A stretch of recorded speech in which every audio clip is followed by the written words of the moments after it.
Really tough. It really is. Whatever happened? He never really translated to plays beyond just himself.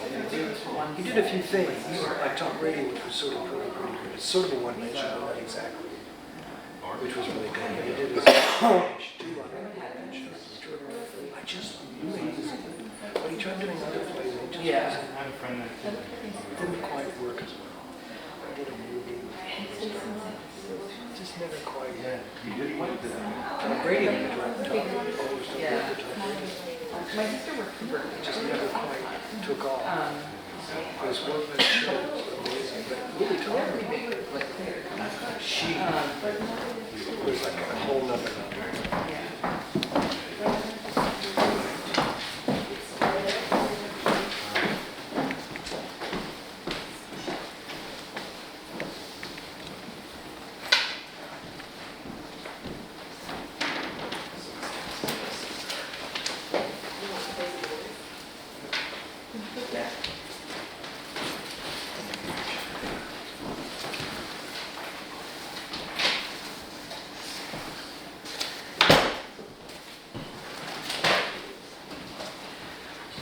Hello, everybody.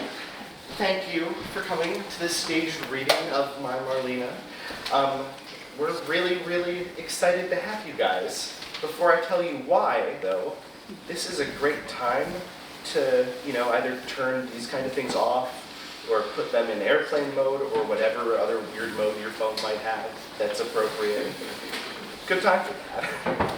While you're doing that, so we've been workshopping this piece for the past month, and this is a piece that Tjasa started working on herself 7 years ago, and we think we know what works and what doesn't work, but this is our first time giving her her real scene partner in audience. So we're excited to find out what we're going to learn from you, what works, what doesn't, where you connect, your love. So thank you for being here and helping us figure out what this show is. We're also excited because we think you guys are really going to enjoy it. But thank you also. It's going to be about 80 or 85 minutes, no intermission.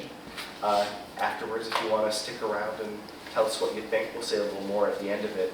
Feel free. You can even get a glass of wine while you hang out with us. But as for now, without any further ado, let's do this. Enjoy.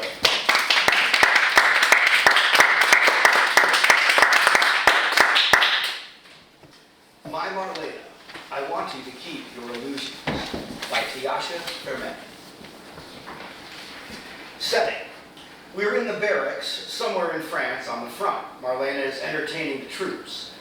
The interior of the barrack looks like an improvised stage. In the beginning, it looks pretty plain, but slowly, more magic starts creeping in and revealing more aesthetic, fantastic set and costume pieces.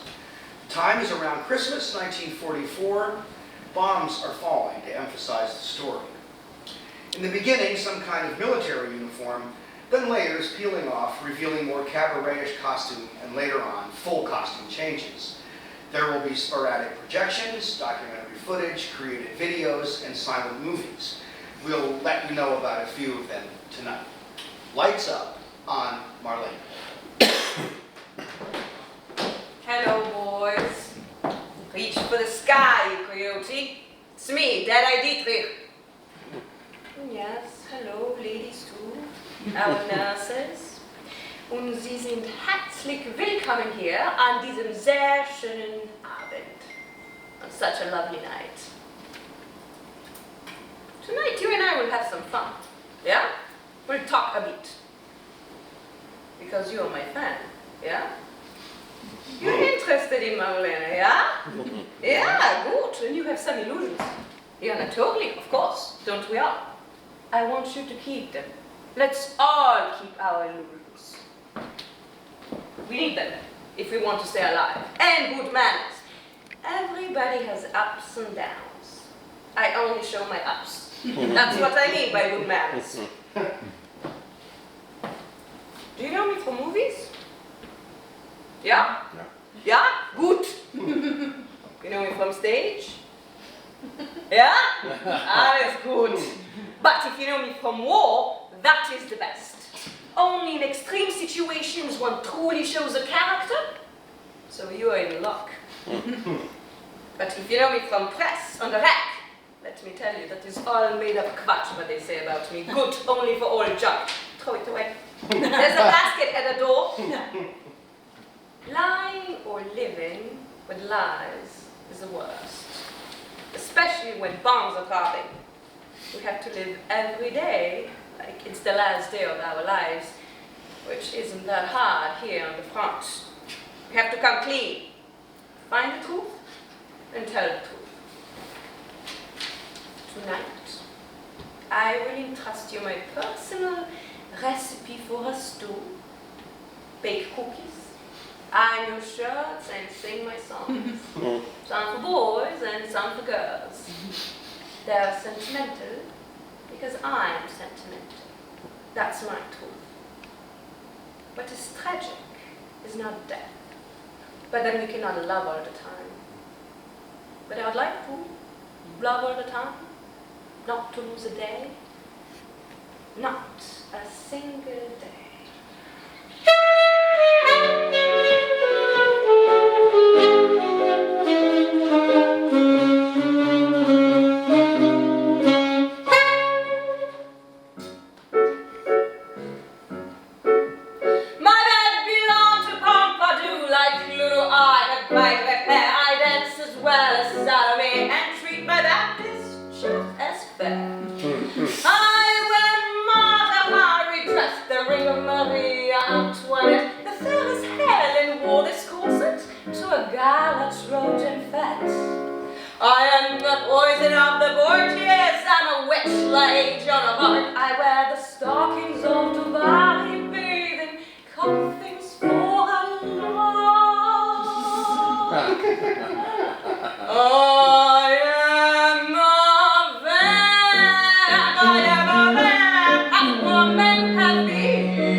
What is wrong with you? Can't you play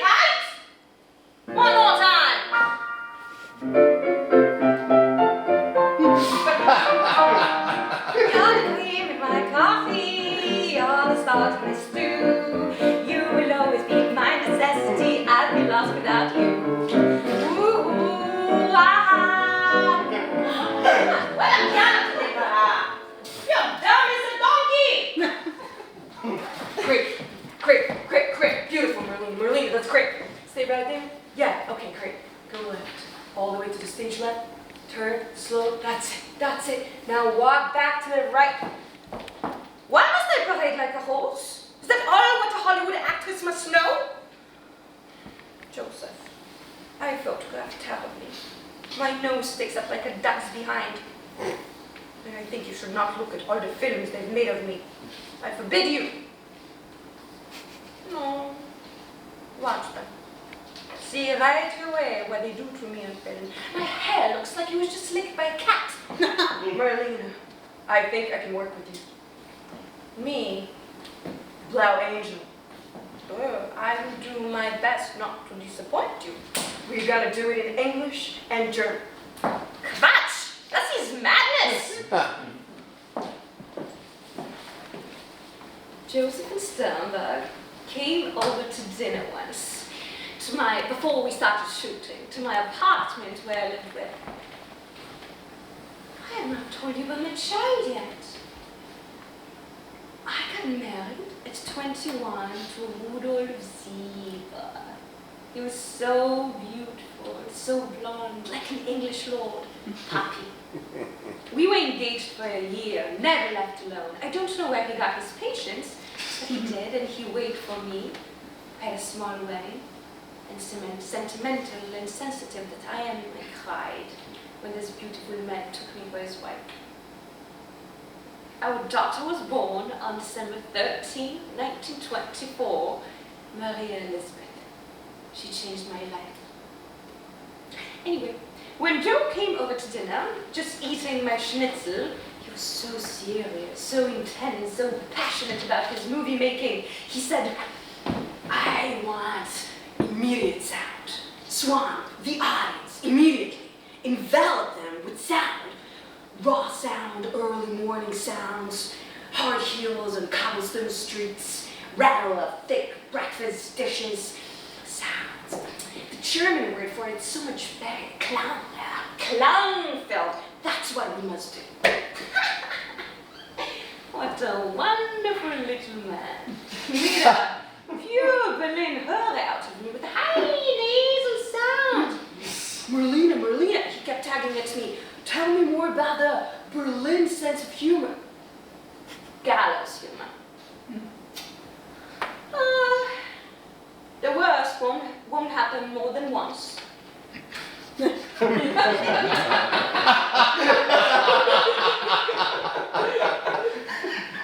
you get what you want. A child of 5 could understand this. Fetch me a child of 5. Papi! Come down on this fight! Everything is wrong! I can't imagine what they want me to wear! Is it vulgar? Of course it's vulgar! It has to be vulgar, but it's stupid, uninteresting, nothing to catch the eye. Papi, don't take your hat off. I have to go out and drive around in the streets and look for holes. Remember the one who always wore garter belt and white satin top hat? I want his panties.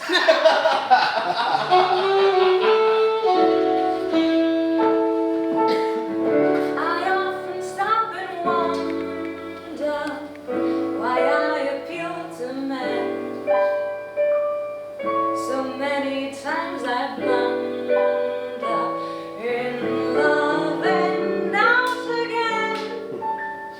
They offer me devotion. I like it, I confess. When I reflect emotion, there's no need to guess. Falling in love again. Never wanted to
Voice of Rudy sending a telegram.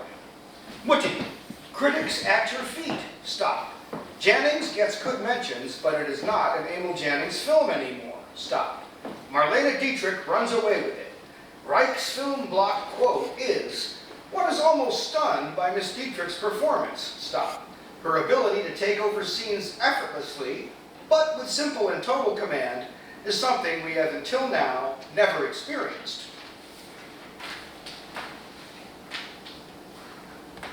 Have pleasure to invite you to join Brady and Rostov Players at Paramount Public. Stop. Offer you 7-year contract beginning at $500 per week, escalating to $3,500 in 7 years. Congratulations. Please confirm by cable. Berlin officer will arrange first-class travel. E.P. Schulberg, Vice President, Paramount Publics Corporation. What vain people. They just assume I couldn't possibly say no. They congratulate me. Yes.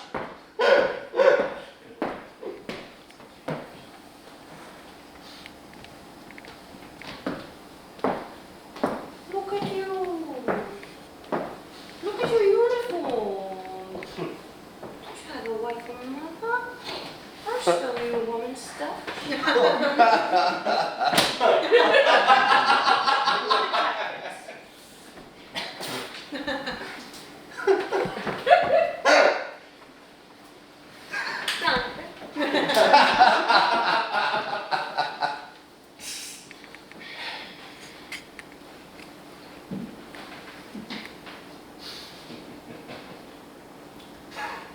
Before I went to Hollywood, my child said, "Mutti, if you go in America like Bobby says, may I have a dog then, please?"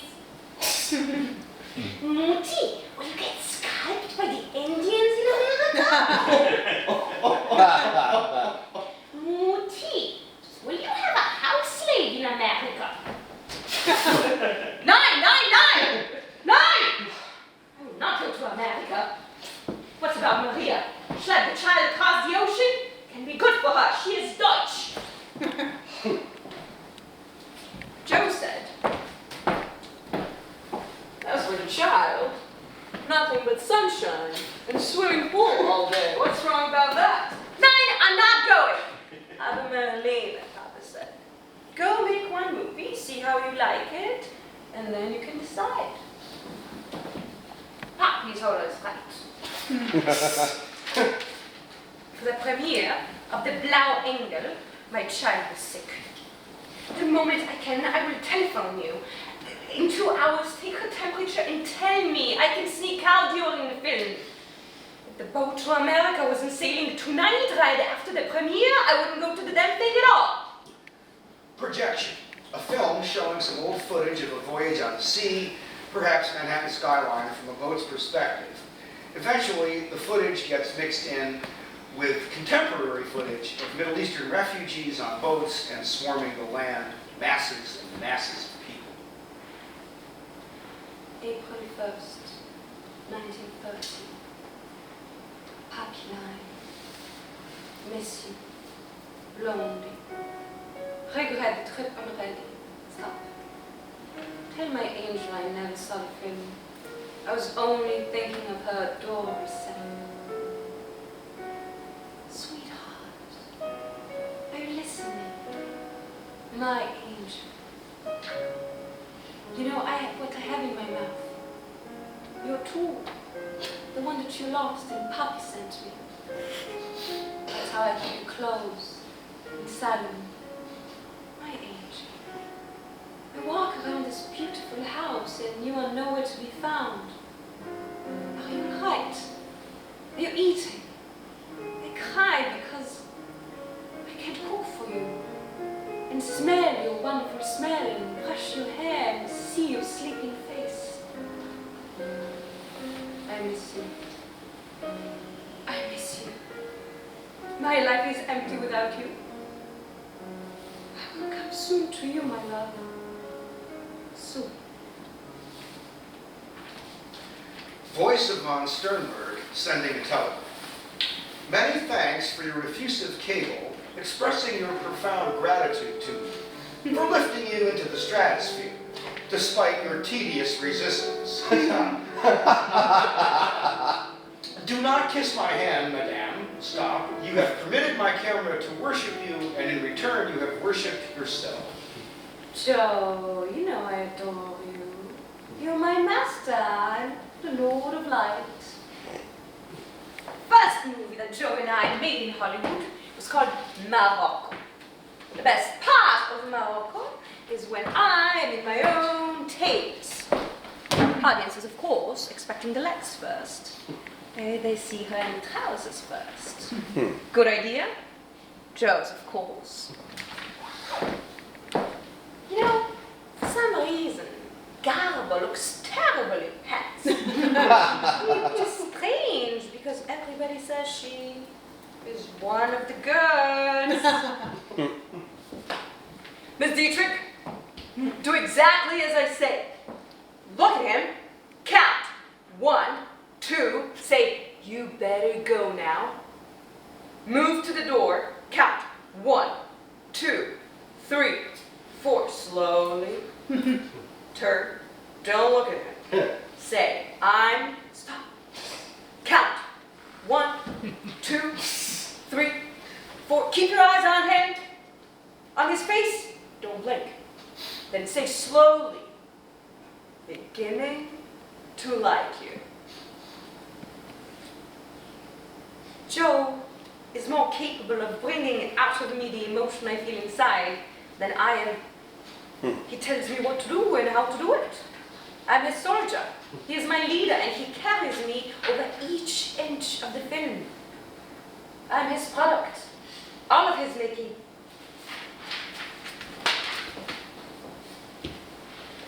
Victor says Bolshov is very wet in the winter. Victor says Warsaw is very wet.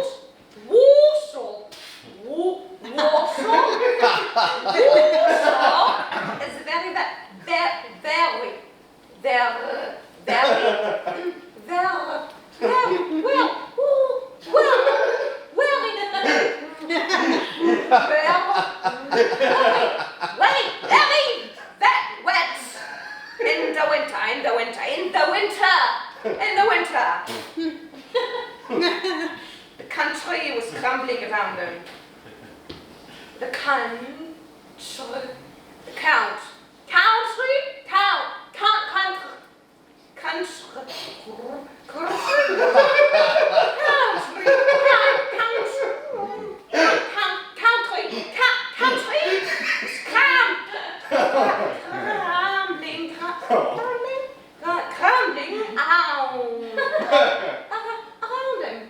around him.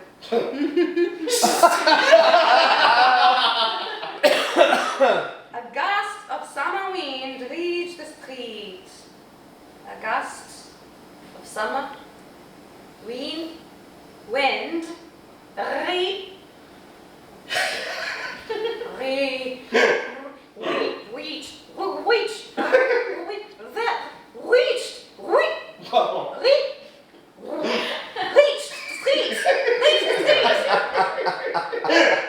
Charlotte is always in fashion. The shawl is always in fashion.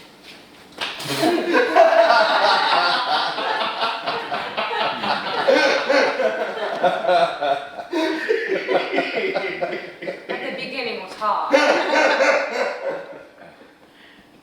My English was a disaster. I was an immigrant. I shattered every illusion of the beautiful visual poetry that Joe was making when I opened my mouth. They wanted to disguise all my German sounds by fat horn, horses' hooves, a pistol shot, traffic noises. But von Sternberg knew that I had to reinvent myself and seduce the audience with my eyes and my voice.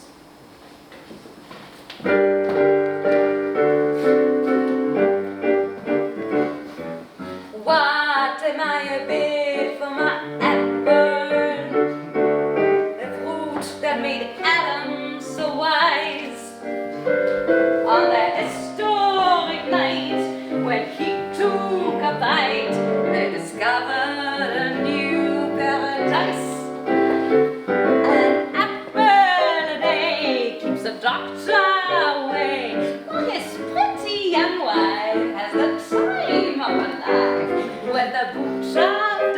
gum, the candlestick maker. I want in my bed for my apple. You know what I do in my tales? I go over to a pretty woman. Take the gardenia she's wearing.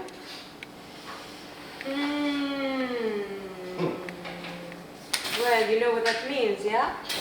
And I flick the flower to Cooper, who sticks it behind his ear like my girlfriend. The audience goes wild. Can you imagine if Americans got that scene? What happened when the film opened in Europe? After Morocco shot and released, I went to Berlin, Europe, to pick up my child and bring her to the land of sun, oranges, and swimming pools. I left my husband at home with his girlfriend Tamara.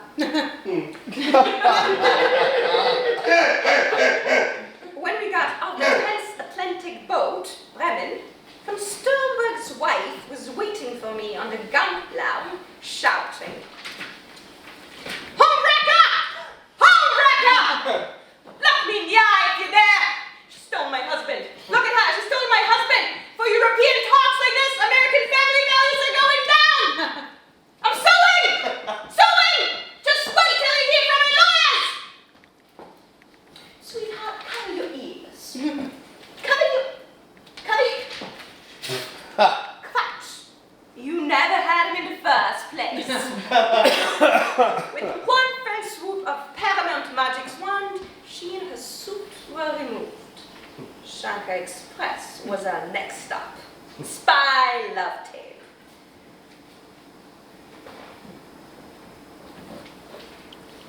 Fat. I don't believe in dieting. I stopped eating. Who wants truffles? Chocolate? Pumpernickel? Camembert? Genovese salami? Liverwurst? All I need is tea, coffee, Epsom salt, melting hot water, and my finger foods. And boas. Americans are crazy about my legs. They short them for $1 million, but I'm so fat. Boas to cover them at once. But Joe's smart. He knows how to tempt his audience. In this film, Shanghai Lily never shows the legs, just arms and hands. See, me and Joe like to challenge each other. He wants me to act impossible things, and I put black out black and tell him, no, shoot it. For Shanghai Express, I put on black dress, black cock feather coat, black crystal beads, a bow, and a black veil. He said, "You believe me? I'm skilled enough to photograph this. Then all I can do is to offer you the impossible. Faith can move mountains. This was our biggest box office success." A sound of a bomb falling nearby. Marlene receives a letter from kidnappers. This letter is projected on the wall, a very matrix-looking thing. Miss Dietrich, listen carefully. We are going to kidnap your daughter Maria. If you want to see her alive and untouched, then you must not call security, police, or anyone else and cooperate with us. We will be in touch with further demands. My child, Maria, my child is in danger. All my lovers unite. Papi, Joe, Maurice. That's my new lover. Child, listen to me. As long as you're with your mother, you're safe. I've called my men, police, FBI, Paramount Publics, security guards, secretary, a dog, German dog, a shepherd, a German shepherd, a parrot. We have to build in Greece and become a fortress. Bring me a zoo! Soldiers, prepare. Soldiers, salute. For God's sake, it's my daughter we are talking about. Get up, march, march.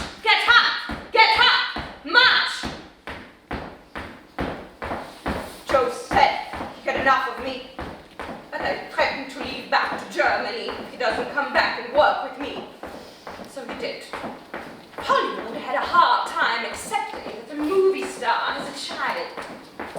But they soon embraced it, like the idea of Madonna with a child, because it brought viewers even from the Bible Belt. What a country. I was just shooting Blonde Venus when all this was happening. Shooting was great. There was a small child in the set, Dickie Moore, who played my son. We cried when we bathed him, because I remember that my child wasn't there with me, but in a prison guarded by guards because of the kidnappers. My husband was played by a man with a wooden leg. Cary Grant was selling shirts on the set to make more money. Mae West often visited me, and on one occasion, she lifted her breast out of a corset and shook it like punctuating with a finger.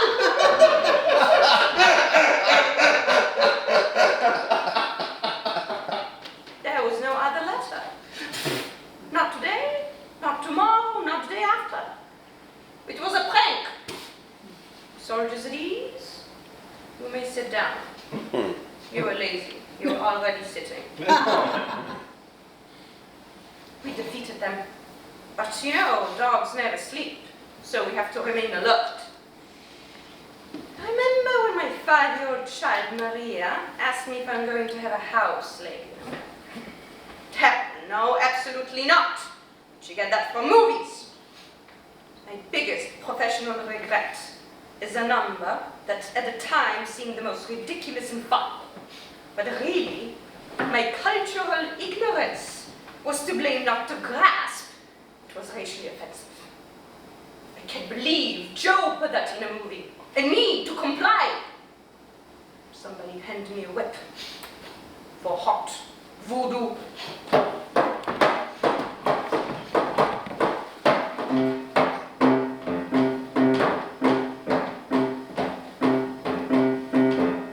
Did you ever happen to hear of voodoo? Hear it and you won't give a damn what you do. Tom-toms put me under a sort of voodoo. And a whole night long I don't know the right from wrong.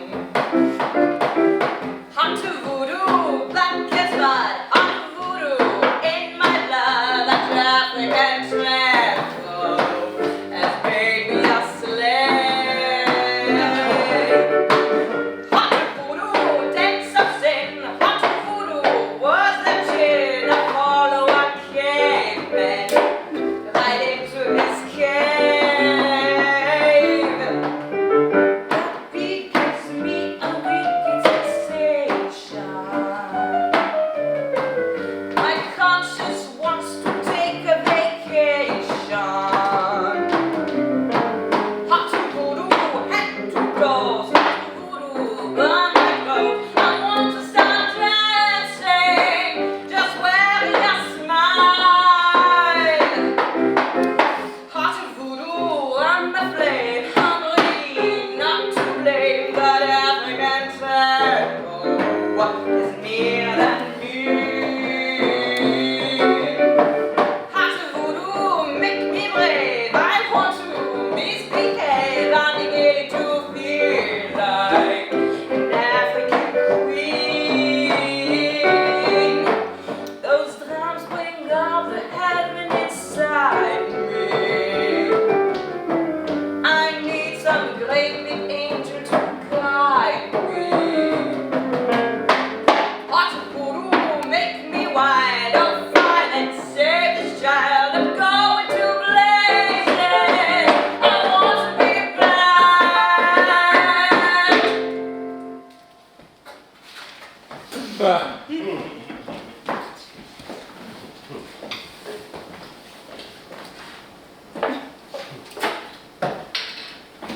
This is Gladys Marie.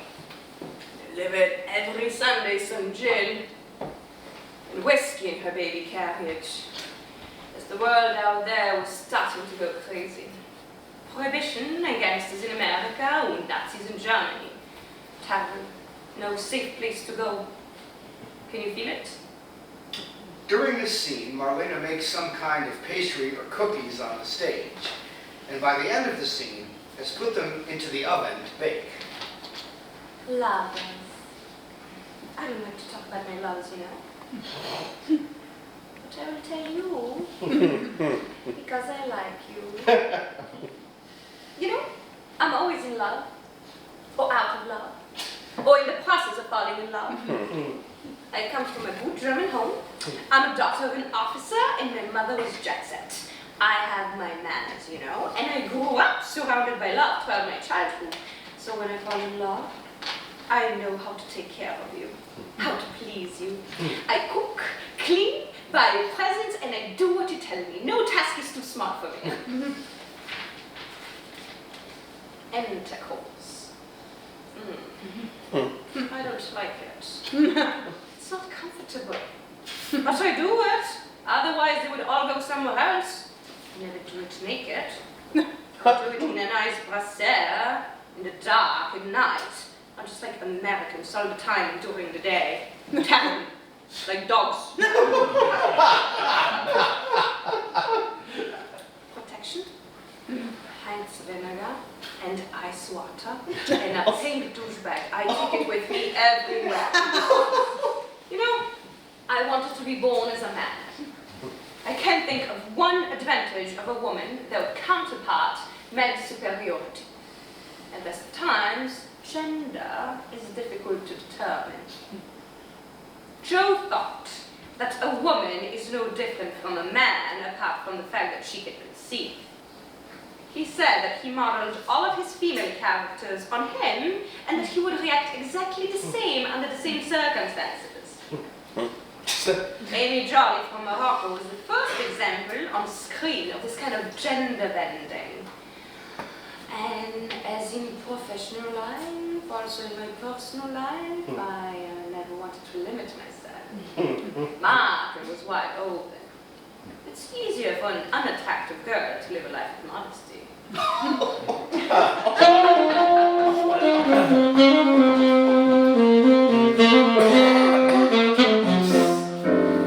I'm romantic, so romantic, that oftentimes I wish I had a more discreet heart. But believe me, please believe me, when I tell you that I haven't got a sweetheart. Did you mean to say that you had none? Did you hear me say that I had none? No, I only said I haven't one. 3 sweethearts ever. 3 handsome sweethearts. And one is the son of a, one is the son of a, one is the son of a, one is the son of a,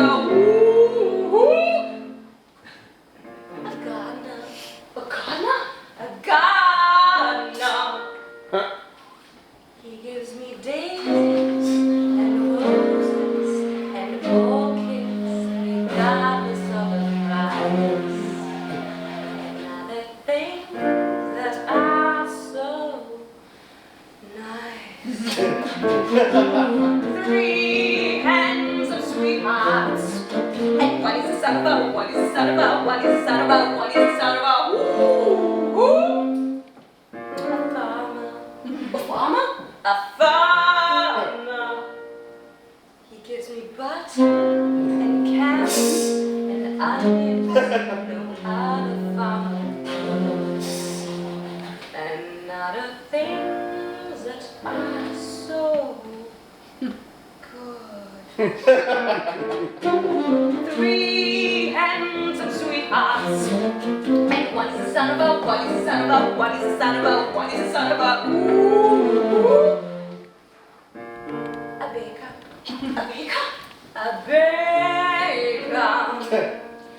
He gives me biscuits and cookies and pastries that queen could even need. And other things that are so sweet. Sweetheart of three, to all 3 are true. Sweetheart of 3, and I could be as true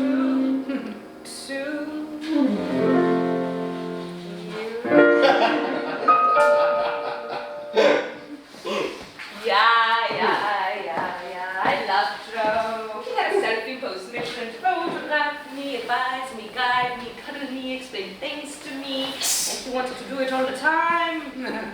I respected him. I adored him. But he couldn't be the only one. One is never enough. Poppy and I knew that well. He lives happily in Paris with his girlfriend Tammy. He works as an assistant director at Paramount Pictures in France. Sometimes visits me in Hollywood. And we spend summers all together in Paris or French Riviera. Husbands, wives, lovers, and Maria. I like to tell him all about it. He's my greatest confidant in the matters of the heart. My first one in Hollywood, after Joe, Maurice Chevalier. A great European child, Frenchman, and impotent. Gary Cooper, gorgeous, but not a good actor. And they both had peanuts instead of brains compared to Joe. Mercedes D'Acosta, now she was a screenwriter, a poet, and a feminist. A story about her is interesting because she was Garbo's, my rival's lover. And when Garbo went on a holiday to Europe, I thought maybe I sent her a note.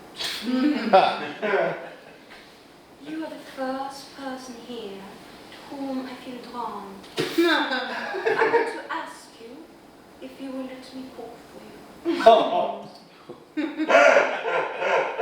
We went swimming the next evening, and after that, the poor smitten lover called herself White Prince and called me the Golden One because my hair glowed like gold. I sent her roses and violets, and she sent me sometimes 5 love letters a day. Poppy, listen! This just got in.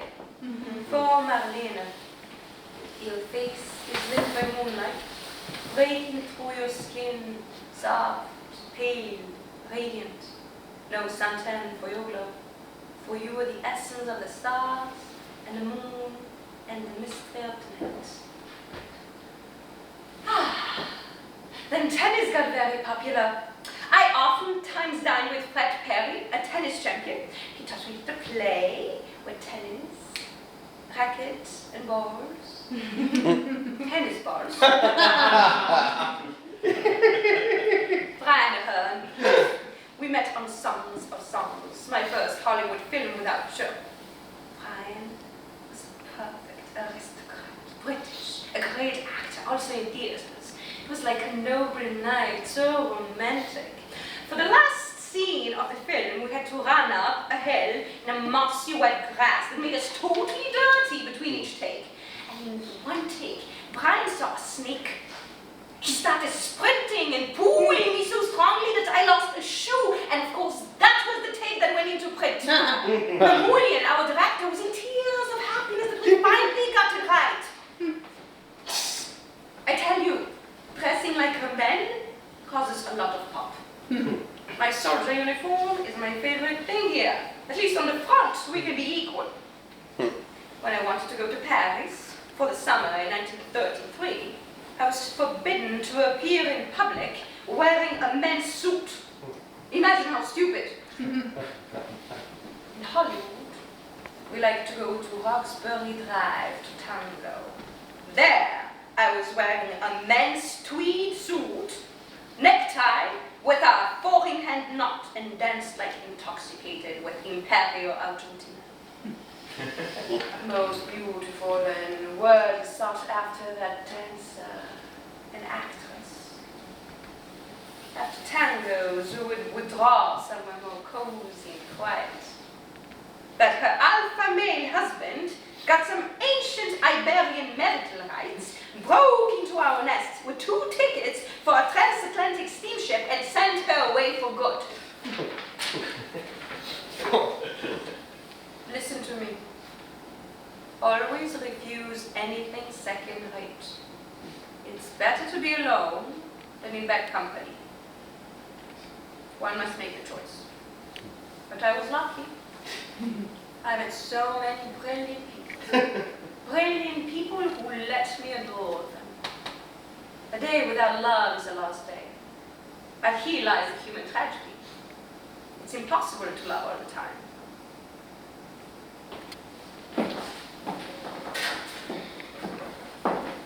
Two hamburgers, please. Medium rare, please. When my child and I first came to Hollywood, we ate at pharmacies. Because I was new and didn't yet know where to buy certain foods. I always ordered hamburgers, since you don't have to wait too long for them. But God, how bad and tasteless they are. So, I ordered an Austrian cuisine book from my mother-in-law and learned how to cook. That is truly my talent, much more than acting. That is fulfilling my duties and following directors. Cooking demands a feeling, an eye for it. You must forget how many spoons of that, how many cups of that. It's a talent. Nurses, perk up your ears. I'll entrust you a recipe on how to keep a man happy. Cook him a beef tea. Cut beef into small pieces. Put into food jar, add cold water, and let stand for 15 to 20 minutes to draw out juice.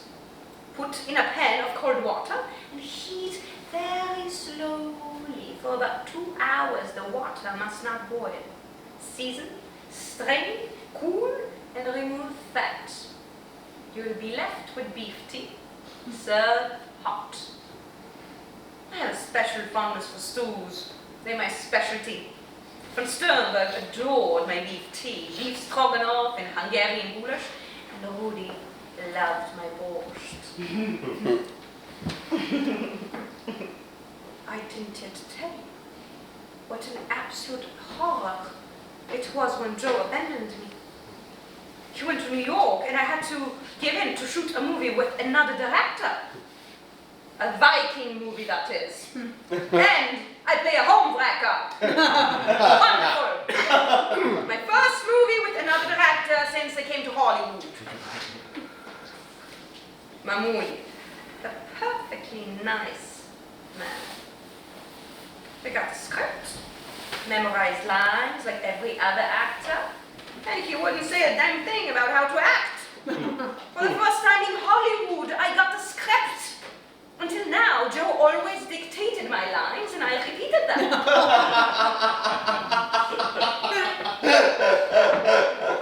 The first day on set, I came, my spiegel, my mirror wasn't there. A full-length mirror on wheels to fully view myself. That was always there on all of my other film sets. And I finally pulled it out of the dark. And then I saw it. Lights were shit! I locked myself up in the other studio and watched Morocco twice and Shankar-Lili for the rest of the day. I didn't take any notes. Only fools need notes to remember. Next morning I was ready. On the set before 8, with perfect makeup and hair, I grabbed the lighting designer and I told him what to move and how. I set up the lights exactly as Joe would have. Key light 8 feet above me and a little to the right to create butterfly shadows below my cheekbones. And that's how I became my own star. I was finally on my own. But the shooting was painful. So I jumped off the horse during the horseback ride and wept.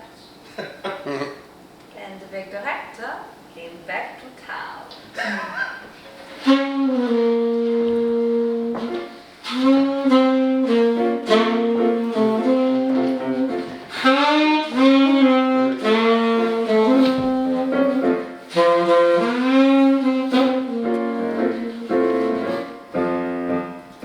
Johnny, when will your birthday be?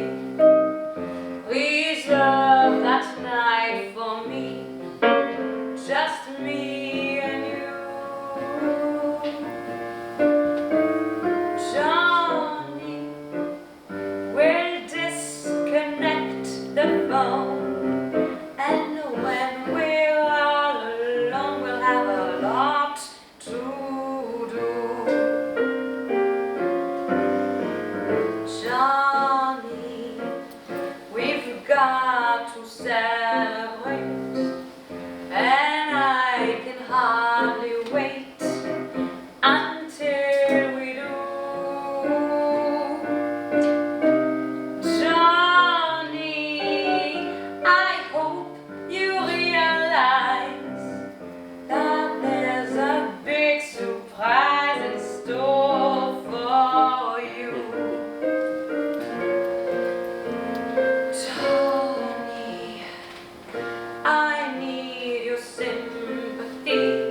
I got to lose?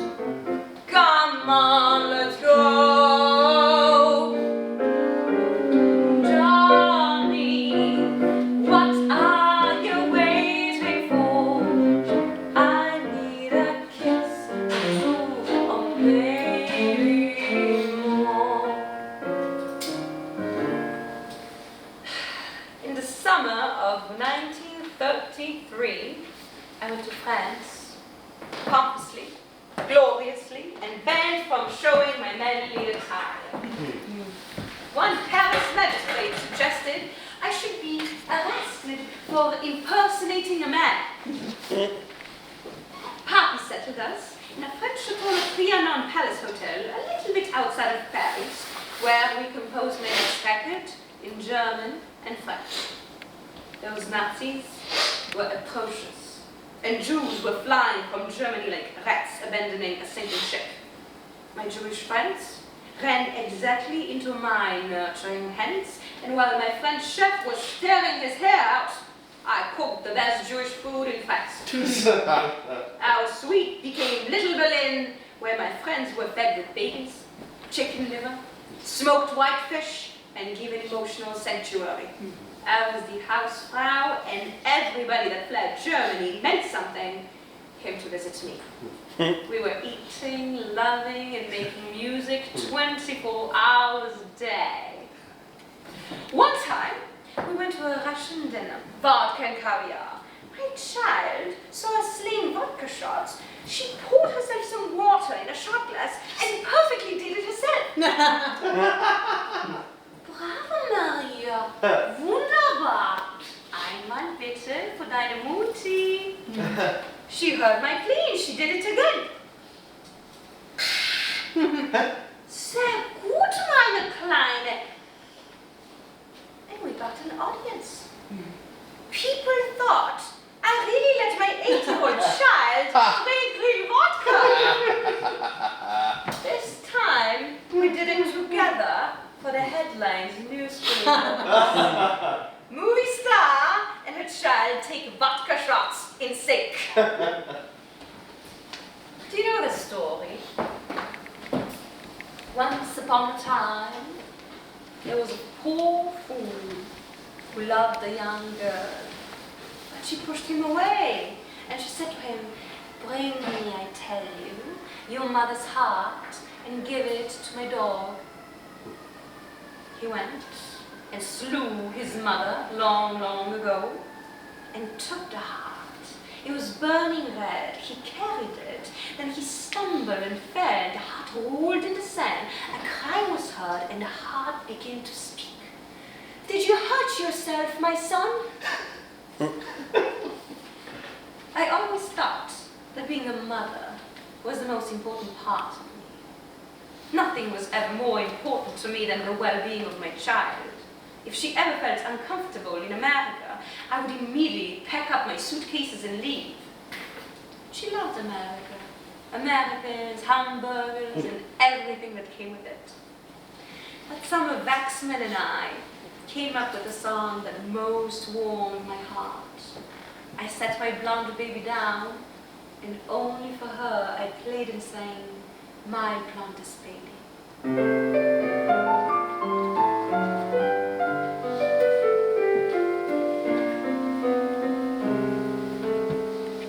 Blonde Haare, dunkelblaue Augen, seh ich, wo ich nur gehe und steh.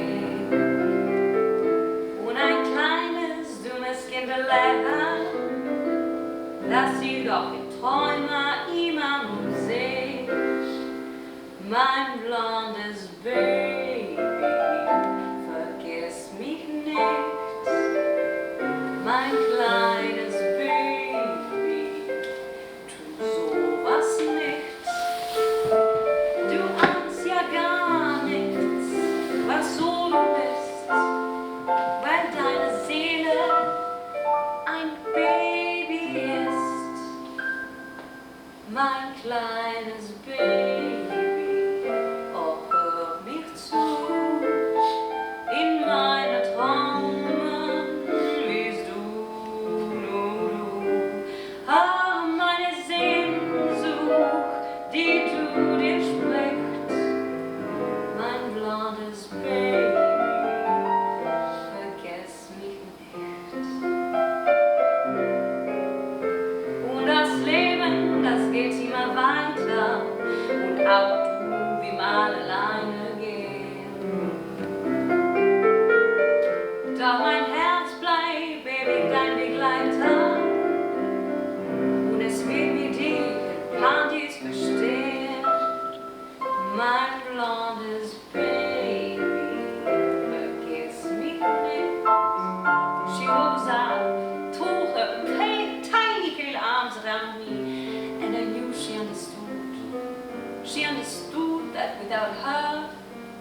nothing. That summer in Paris, I found out I had to renew my German passport if I wanted to apply for American citizenship. By that time, I had already gotten some offers from Hitler that only if I return to Germany, my fatherland, I can become the queen of the German movie. So I knew there was a trial before me.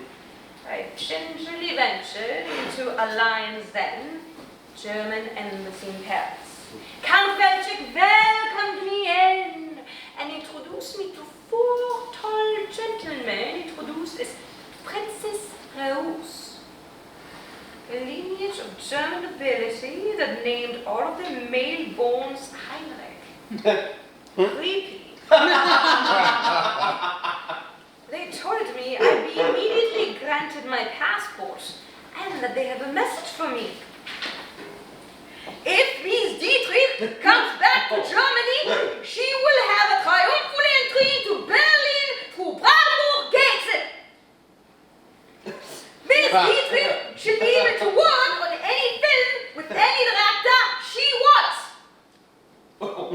Ja, aber ich habe einen Contract that binds me to Mr. von Sternberg. But if you'd like, I'd be more than willing to shoot a film with him in Germany.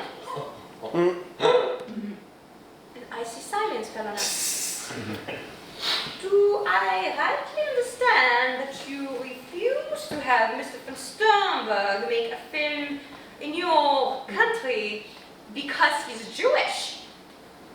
They all started mumbling all at the same time. No, this is just American propaganda.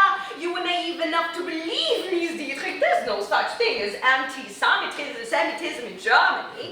Well, then we are all agreed, I said, I'll wait for the result of your negotiations with my director. And I hope that German press changes its tone towards Mr. von Sternberg and me. And I walked out, a little amused by the game. The next day, I got my passport in the mail and a note that I pleased Adolf with my answer. That evil clown! Down in a sack! Meanwhile, jealous of Paris, Vienna, and Salzburg, von Sternberg demanded me immediately to return to Hollywood to work on next film, Catherine the Great. But when I got there, nothing was ready. He was still hammering out the damn script. Although I had to do all the work by myself for this film. It was our greatest movie. You should just hear the sounds of hooves of hundreds of horses mounting the stairwell as me, Catherine the Great, seized the throne. Joe was very difficult in this film. He was screaming, dictating, insulting everyone left and right. But geniuses must do what they must do to be great. We took 50 takes of ringing the cathedral bell. 20 pounds of dead weight, the end of rope in the shape of crucifix slamming against my leg. Still, I started bleeding, wearing a white suit. And still, when I saw the cut, I thought he should have made me do it another 50 times to really get it. Miss Dietrich, what do you think you're doing? Ringing for a butler at an elegant dinner party in Vienna? Miss Dietrich, can you imagine some expression of exultation on that pretty face of yours? You're not Austrian milkmaid calling in her cows. You're seizing a throne.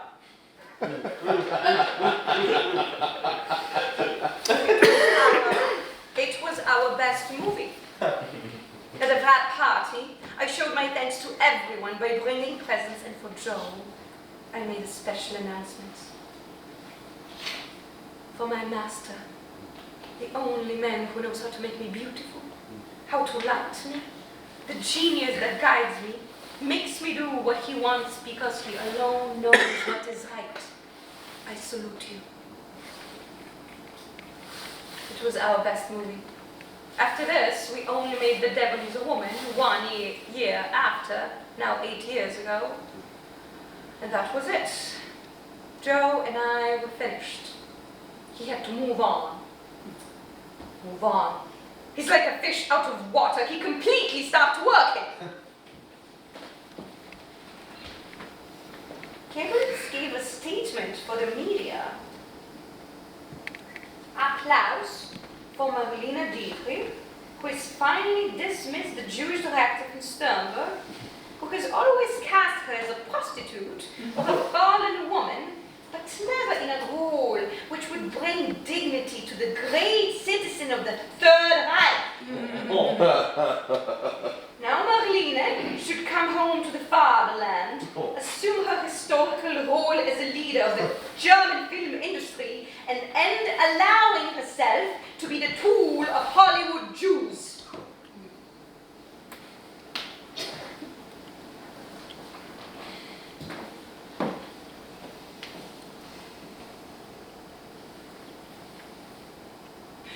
That's how Germany was feeling about Jews.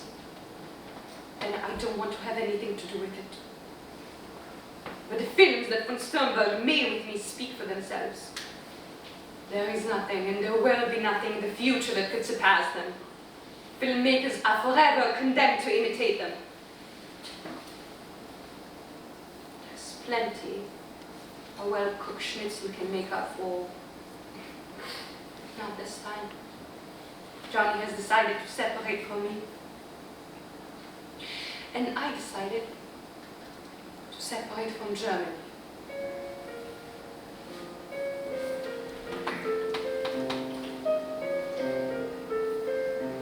When USA entered the war 2 years ago, I started entertaining the army training camps. I wanted to help. I want to help. That's why I'm here. Second World War is against everything I've ever believed in. Started by a toy dictator leading poor Germans to creating a superior race. Bah! I'm against. Orson Welles bought a Hollywood loft, erected a tent, and started with daily shows of his magic tricks. He needed a magician's assistant, and because Rita Hayworth was busy, I quickly jumped in to substitute. I sat there every night, watching his entire arsenal of tricks, and absorbed as much as I could. I was the girl that climbs in a box, and he saws me apart. That's what I did for Orson at that time, and every time I say his name, you should cross. Cross, please. I started a fund with Billy Wilder to help Jews and dissidents escape from Germany. I put the entire salary from Night Without Armor, every penny of $450,000, in the escrow for refugees. Nazi Germany has gotten themselves an enemy. I'm not going to let them get away with it. I wanted to get more involved. We started selling bonds, a kind of loan for government to finance the war. With the zeal of a super salesman, I raised $1 million just by myself. After 8 hours of performing at camps during the day, I would perform nightclubs at nights. After performance, I would sit in a donor's lap and wait from the boys from the Treasury Department to give me a nod that the donor's check is covered. Your country thanks you, sweetheart. I was so good in selling bonds that I was summoned to the White House. I arrived at 2 in the morning. Roosevelt stood up. I bowed to this man. He said, I heard all about what you've been doing to sell bonds. We are very grateful for you to this, but I expressly forbid you to confuse acquisition with prostitution. From now on, you will no longer give any performances in these night spots. That's an order. Copy, General. I was so honored I was willing to spend the night on the cot spread on the floor just to be near him. But I was sent home.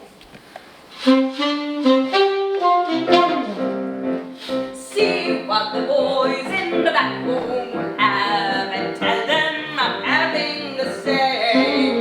Go see what the boys in the back room will have and give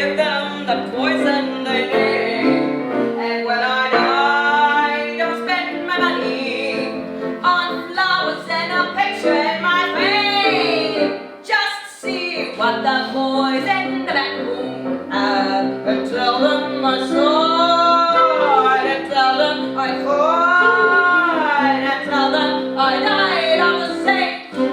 And when I die, don't pay the preacher for speak about my glory and my fame. Just see what the boys in the back room have, and tell them I sighed, and tell them I cried, and tell them I died of the same. All unaccepted.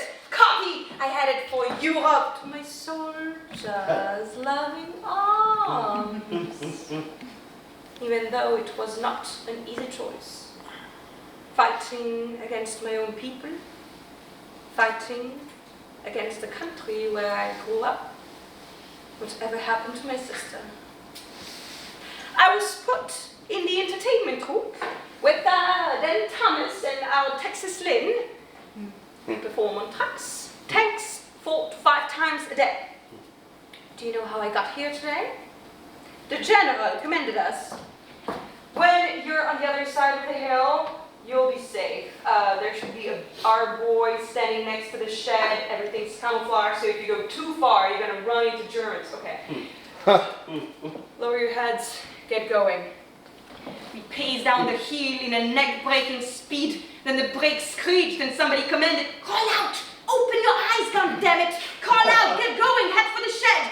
And on all 4, through the mud, I crawled to the shed. You all right? You all right, girl? You sure? 10 minutes of distraction. That's all they want from you, girl. You sure you can do it? I was never more sure of what I was doing. I'm a general's doctor. Blood is not water.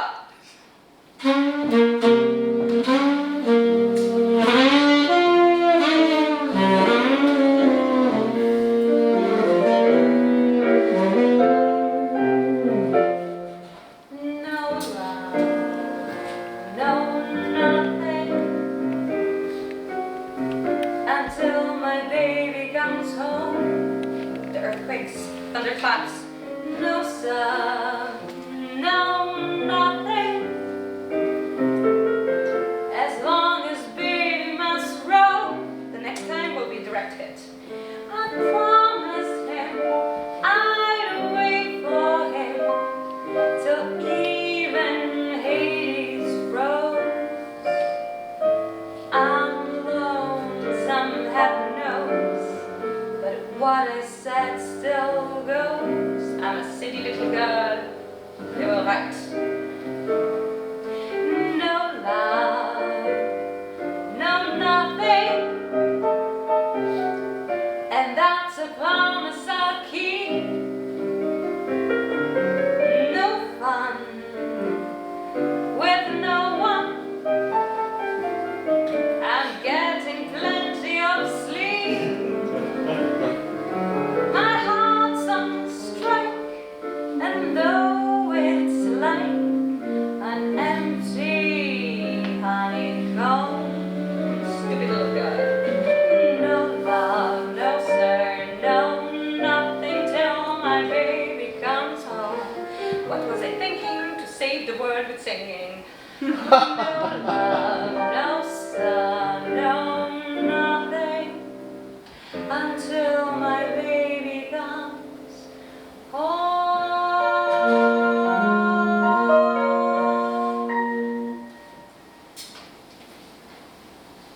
It's all about eating and sleeping and taking cover, isn't it?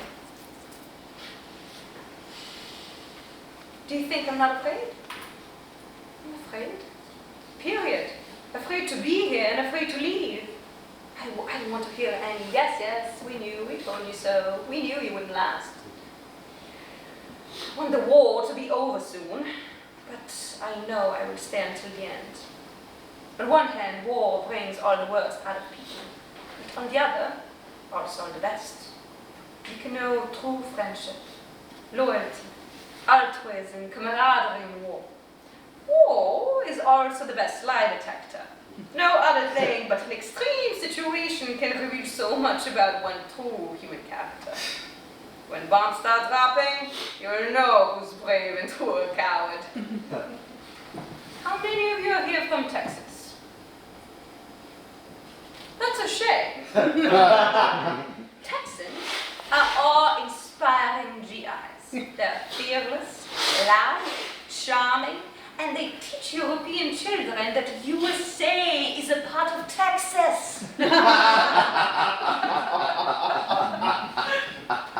The only thing that keeps us going here is optimism, that hope that the war will be over once and for all and that things will go back to normal. That's an illusion, right there. Let me let you in on a little secret. All who keep themselves safe in the US are blindfolded about what is happening. They don't understand. They won't understand. War is loss. Loss of lives. Loss of hope. Loss of innocence. Nobody will come innocent out of this war. But we must keep going until the end. It's me, Mother, and Hausfrau Marlene. It's me, General Dada Dietrich, the sheriff. I told you to keep your illusions. Now it's time. Pull them back out. Take them from your empty pockets onto your palms and look at them. They will keep you alive and warm. They might look like disappearing sandcastles carried away by the ocean. But sometimes that's more than enough. Ready? Put on your coats and helmets. Time is up. They're waiting for us.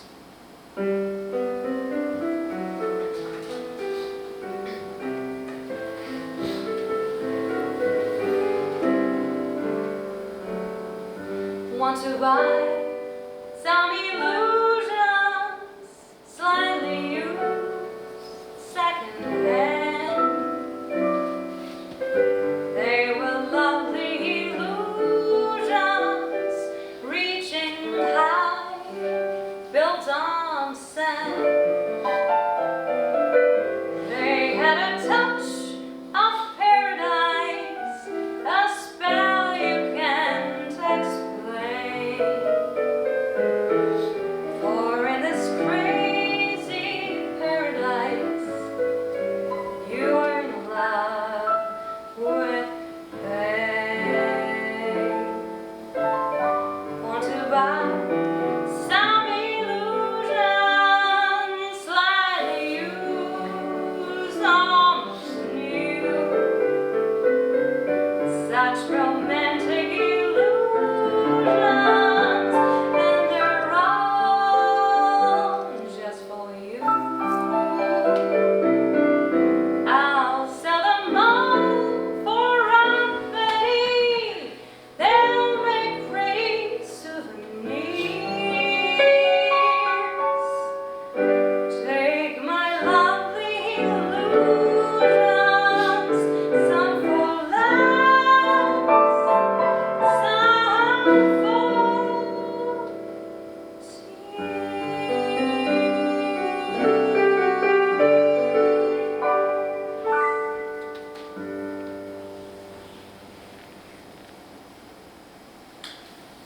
And that's the end of the play.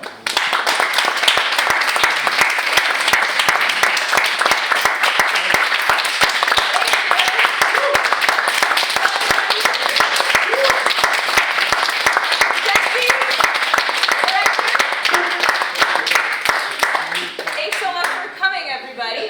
In a full production, you would now receive the cookies that I have baked on stage. Thank you.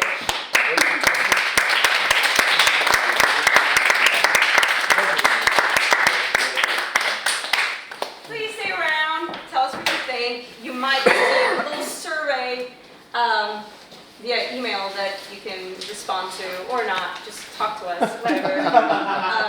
Yeah, we can have wine and just enjoy it.